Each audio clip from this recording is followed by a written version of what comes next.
Hoje vamos falar sobre um dos maiores avivalistas da história cristã, um homem incansável que pregou milhares de sermões e viajou centenas de quilômetros para levar o evangelho a todos que encontrava.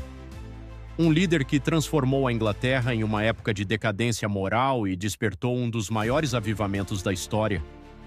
Sua vida foi marcada por fé, coragem e uma entrega total ao chamado de Deus. De um jovem religioso em busca de respostas, a um homem que incendiou o mundo com a mensagem de Cristo. Fique aqui e descubra agora a inspiradora história de John Wesley, o tição tirado do fogo.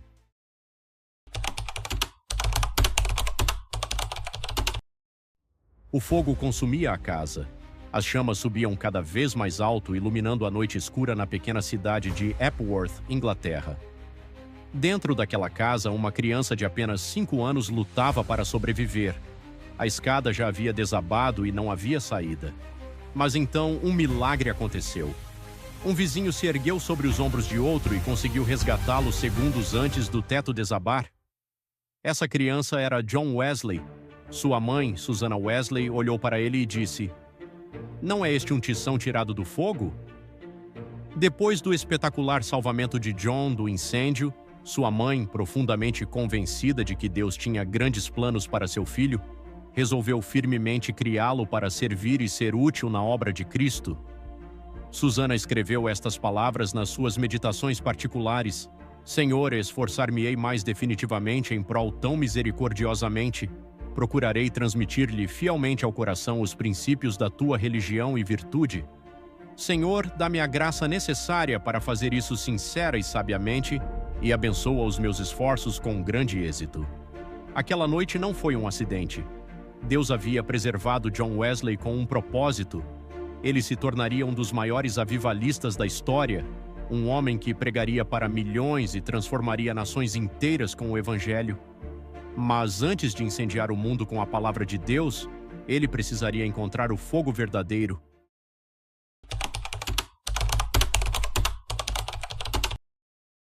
John Wesley nasceu em 1703, em uma família extremamente disciplinada. Sua mãe, Susanna Wesley, era uma mulher firme na fé, que educou seus filhos com rigor e amor. Aliás, não poderíamos falar da história do grande avivamento do século XVIII na Inglaterra sem dar o merecido crédito à mãe de John e Carlos Wesley. Isso não somente por causa da instrução que inculcou profundamente aos filhos, mas por causa da direção que deu ao avivamento.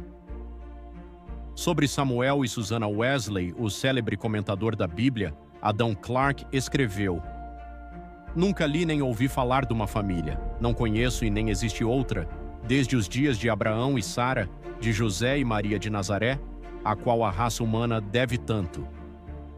Todos tinham horários fixos para estudo, oração e leitura da Bíblia. Com apenas 5 anos, John já sabia ler e escrever.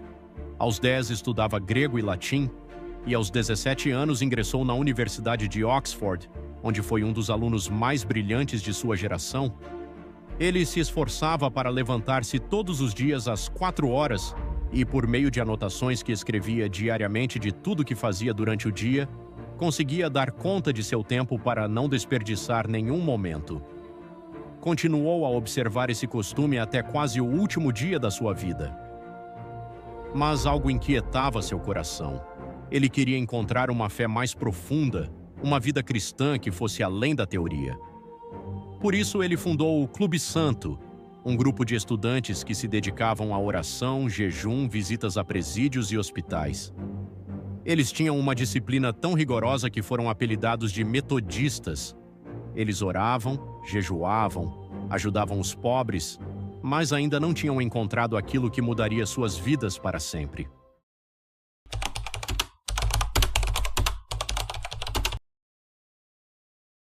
Em 1735, Wesley decidiu partir para a América como missionário. Sua missão? Evangelizar os índios da Geórgia. Mas durante a viagem, uma forte tempestade sacudiu o navio. O medo tomou conta de todos. Passageiros gritavam, pensando que morreriam. Mas no meio do caos, Wesley viu algo que o impressionou. Um grupo de cristãos morávios, homens, mulheres e crianças, cantavam hinos calmamente, sem medo. Ele se perguntou: por que eles estão em paz enquanto eu estou apavorado? Eu sou um pregador, conheço a Bíblia e, mesmo assim, não tenho essa fé. Aquele episódio o marcou profundamente.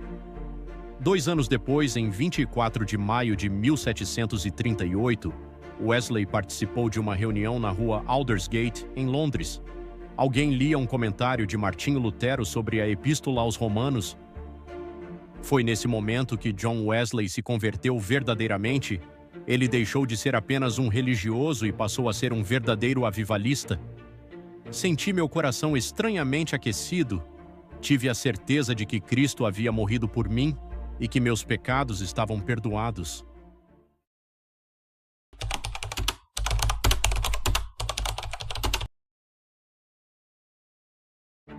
A partir daquele dia, Wesley se entregou completamente à pregação do Evangelho. Nos próximos 54 anos, ele pregaria em média 15 sermões por semana. Para se ter uma noção, um pastor prega em média 100 vezes por ano, mas John Wesley pregou cerca de 780 vezes por ano durante 54 anos.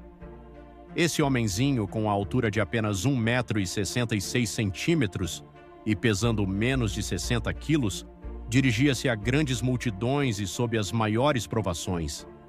Viajaria 400 mil quilômetros a cavalo, cruzando a Inglaterra, a Escócia e o país de Gales. Pregaria ao ar livre para multidões de até 30 mil pessoas, mas nem todos o aceitavam. Muitos pastores anglicanos se recusaram a deixá-lo pregar em suas igrejas. Então ele foi para os campos abertos e começou a pregar para os mineiros, operários e camponeses. Foi apedrejado, expulso de cidades, atacado por multidões.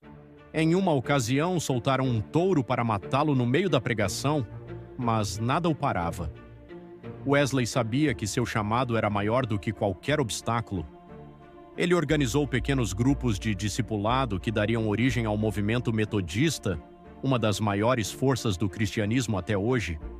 Seus sermões inflamavam os corações, e sua vida era um testemunho vivo de entrega total a Deus. Apesar da frieza espiritual que dominava grande parte dos cristãos e de uma crescente onda de devassidão e crimes por todo o país, multidões entre 5 mil e 20 mil pessoas se reuniam para ouvir os sermões de John Wesley.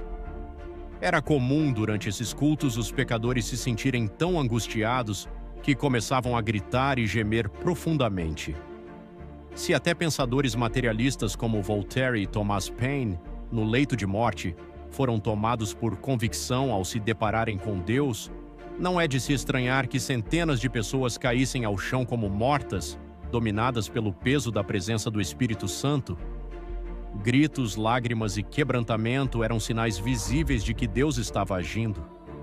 Multidões de perdidos eram transformadas em novas criaturas em Cristo Jesus.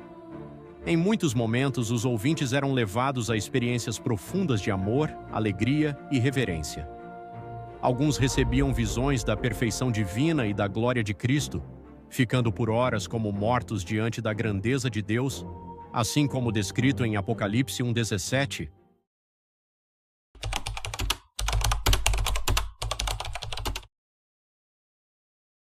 Assim como acontece com todos que avançam contra o território das trevas, os irmãos Carlos e John Wesley enfrentaram intensas perseguições. Em Moorfield, inimigos do Evangelho interromperam um culto, destruíram a mesa onde John pregava e o agrediram verbal e fisicamente. Em Sheffield, derrubaram uma casa sobre os crentes reunidos. Em Wednesbury, os crentes tiveram suas casas, roupas e móveis destruídos, ficando desabrigados sob neve e tempestades. John Wesley foi várias vezes apedrejado e arrastado pelas ruas, dado como morto. Em uma dessas ocasiões, foi espancado na boca, rosto e cabeça até ficar coberto de sangue. Mas a perseguição mais dolorosa vinha da própria igreja. Eram chamados de falsos profetas, paroleiros, fanáticos, impostores arrogantes, entre outros insultos. Ao visitar Epworth, sua cidade natal, John participou dos cultos na igreja onde seu pai fora pastor por anos, mas lhe negaram a oportunidade de pregar. Naquela mesma noite, às 18 horas, John subiu sobre o túmulo de seu pai, ao lado da igreja, E ali pregou para a maior multidão já reunida em Epworth. Muitas almas foram salvas, mas por que tanta oposição? Entre os próprios crentes dizia-se que suas pregações sobre justificação pela fé e santificação eram exageradas. Já os descrentes se incomodavam com o impacto de sua liderança, como o fato de fazer o povo levantar às 5 da manhã para cantar hinos. John Wesley não apenas pregava mais que os outros, mas também era um verdadeiro pastor. Visitava de casa em casa, exortando, consolando e fortalecendo os crentes.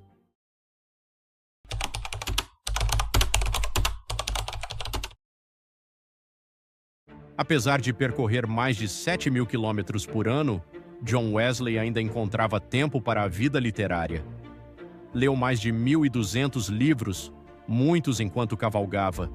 Escreveu gramáticas de hebraico, latim, francês e inglês, além de servir por anos como editor de um jornal de 56 páginas. Seu dicionário da língua inglesa se popularizou, assim como seu comentário sobre o Novo Testamento, que ainda circula. Revisou e condensou uma biblioteca de 50 volumes para 30. Escreveu também sobre filosofia natural, história da Igreja, em 4 volumes, história de Roma e da Inglaterra, além de 3 volumes sobre medicina e 6 sobre música para cultos. Com seu irmão Charles, publicou 54 inários. Ao todo, estima-se que escreveu mais de 230 livros. Mesmo com o físico franzino, ao completar 88 anos, escreveu: "Durante mais de 86 anos não experimentei qualquer debilidade da velhice. Os olhos nunca escureceram, nem perdi meu vigor." Aos 70 anos, pregou ao ar livre para 30.000 pessoas e todos ouviram. Aos 86, viajou à Irlanda, pregando 100 vezes em 60 cidades. Um ouvinte comentou: "Seu espírito era tão vivo como aos 53 anos, quando o conheci pela primeira vez." Wesley atribuiu sua saúde a 6 práticas simples: exercício constante e ar fresco. Nunca ter perdido uma noite de sono desde o nascimento. Dormir e acordar sem se sentir cansado. Levantar-se às 4 horas da manhã por mais de 60 anos. Orar às 5 horas da manhã por mais de 50 anos. E quase nunca sofrer dor, desânimo ou abatimento. John Wesley viveu até os 88 anos e nunca perdeu o vigor espiritual. Mesmo debilitado, continuava pregando e viajando. Sua paixão por Deus não diminuía. Em seu último dia de vida, cercado por amigos e discípulos, ele abriu os olhos e sussurrou suas últimas palavras: "O melhor de tudo é que Deus está conosco." E então, serenamente partiu para a eternidade. Um crente que testemunhou sua morte relatou: "A presença divina pairava sobre todos nós. Não há palavras para descrever o que vimos em seu semblante. Quanto mais o fitávamos, mais enxergávamos os céus invisíveis." Estima-se que mais de 10.000 pessoas passaram em fila diante do seu caixão para ver o rosto que ainda trazia um suave sorriso celestial. Devido à grande multidão que veio prestar homenagem, o sepultamento precisou ser realizado às 5 da manhã. John Wesley nasceu em um lar humilde, onde pão era escasso. Com a venda de seus livros, arrecadou uma fortuna, a qual investia totalmente na causa de Cristo. Ao morrer, deixou apenas 2 colheres, uma chaleira de prata, um casaco velho e dezenas de milhares de almas salvas em meio a uma geração de decadência espiritual. A tocha acesa em Epworth foi tomada pelas chamas do Espírito em Aldersgate e Fetter Lane e ainda hoje continua a arder, iluminando milhões de almas no mundo inteiro. A história de John Wesley nos ensina que a disciplina nos aproxima de Deus, a paixão deve ser maior que o cansaço, a rejeição humana não impede o propósito divino, o chamado é mais importante que o conforto. E agora, a pergunta é: quem continuará esse fogo? Você pode ter conforto ou pode ter o avivamento, mas não os dois ao mesmo tempo. Wesley não era especial, ele era disponível. Você está disposto a se entregar totalmente ao chamado de Deus?